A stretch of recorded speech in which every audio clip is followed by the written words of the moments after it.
咱台湾外交的环境是真困难，在国际上官方的交流清在去互打压。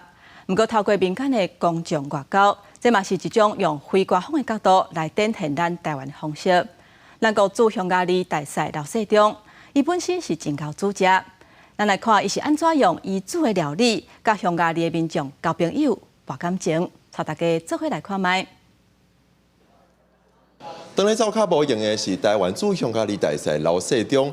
刘世忠以美食来甲各国朋友交流，就是一种刘世忠为台湾外交找出路的方式。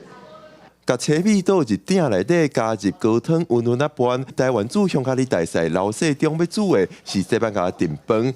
刘世忠本身就爱煮食，自2010年开始担任驻匈牙利大使，就开始以各款美食甲世界各国做朋友。一寡政治界的人，嘛有一寡学术界的人，嘛有一寡学生啊。比如我伫遮，比如讲我去煮因的牛肉汤的时阵，我来讲，阮台湾嘛有牛肉汤哦，比如讲台南牛肉汤哦，当然做法是甲恁拢无啥共啊吼。不过我做一个台南牛肉汤，互恁食看卖。台湾甲遮都有一个连结。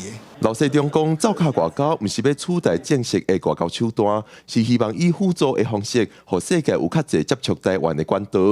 刘世忠讲，台湾伫国际的外交环境困难，现属是为民间开始的公众外交，就是一种伫国际上展现台湾的方式。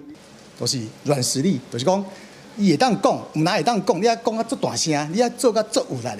比如讲，请子枫出来做这文化的外交，哦，比如讲音乐，哦，也是讲脚踏车运动，这拢是台湾啊，包括半导体。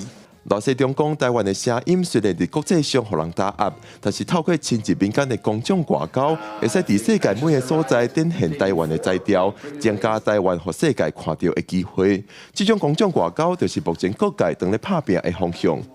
记者郭文正准由报道背书报道。